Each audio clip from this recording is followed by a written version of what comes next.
Olá, alunos. Agora nós vamos falar um pouco sobre o momento da leitura 2 da apostila de vocês, que começa lá com um causo e também traz um pouco sobre a linguagem coloquial.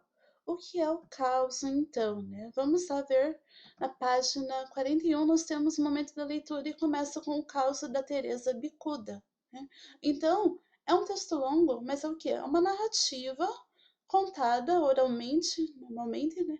Que traz um fato que não sabemos se é real ou não, né? Então é um conto popular, né? A gente chama de causo. Ele pode ter um caráter de mistério, né? De suspense, ou não, pode ser engraçado também, né? Então vai depender muito da história. Vocês encontram, então, lá na página 41, 42 e 43, o causo sobre a Teresa Bicuda. Então vamos lá, vamos ver o gênero textual causo, as principais características do gênero, né? Então o texto Teresa Bicuda é um causo.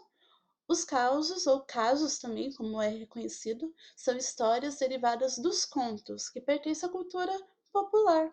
Elas são contadas de geração a geração, ou seja, vai passando, né, de geração a geração, de pai para filho, né, e assim por diante, tanto por escrito como oralmente, por meio de contadores de causos. Então, começou com a tradição oral, mas hoje também já encontramos muitos causos escritos, né, em formato de livro.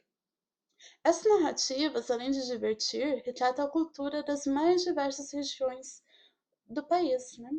Sempre focam um determinado acontecimento, que pode ser uma história de suspense, de perigo, com bichos, seres inanimados ou imaginários, ou seres sobrenaturais, sempre permeados com muitas aventuras, ou seja, é uma história de aventura, né?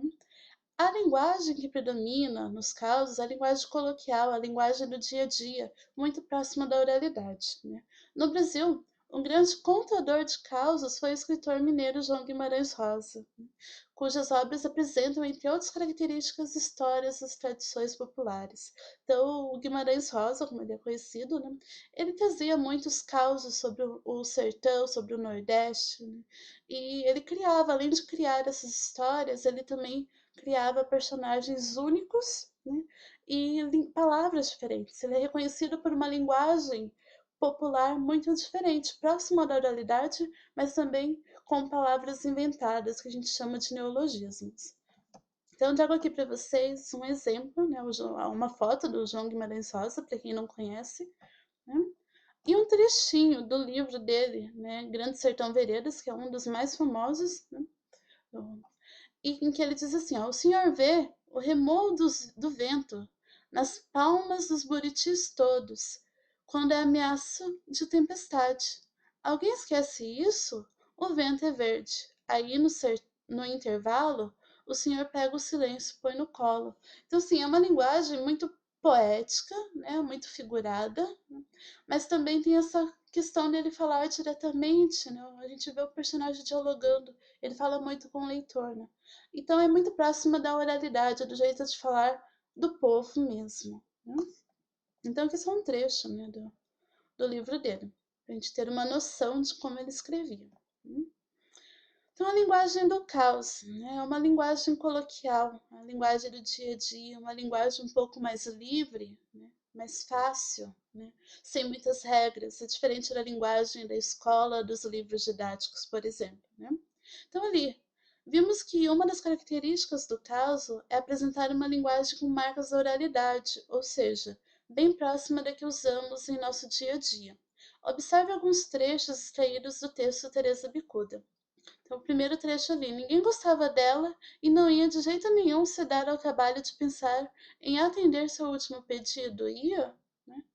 A B. E Mané Coveiro, outra vez, fez que não estava nem aí. Então, fez que não estava nem aí. O que é não estar nem aí? Né? Uma linguagem bem coloquial. Né? E a C. Aí de noite aconteceu tudo outra vez. Do mesmo jeitinho. Aqui o uso do diminutivo, né? Aquela coisa do dia a dia. Ai, que bonitinho. Mesmo jeitinho. Mesma coisinha. A gente usa muito o diminutivo também na linguagem coloquial. Continuando, né? Então, a linguagem que apresenta traços da fala cotidiana é denominada linguagem coloquial ou informal, né?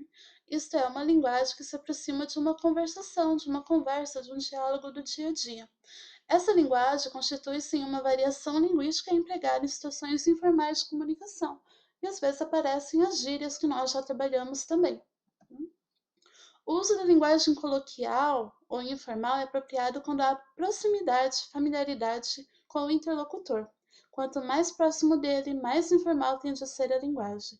Quanto mais distante, mais formal deve ser a linguagem empregada. Então, quando é um texto que eu quero me aproximar mais do meu leitor, é comum usar uma linguagem um pouco mais informal e coloquial.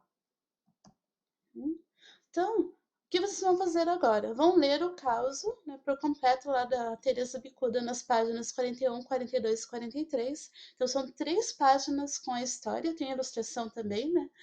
E depois vão fazer os exercícios das páginas 44, 45 sobre a história, né, sobre o caso, e da página 47 e 48 da apostila são exercícios sobre o uso da linguagem coloquial, certo? E conversamos um pouco mais sobre isso na próxima aula. Tchau, tchau!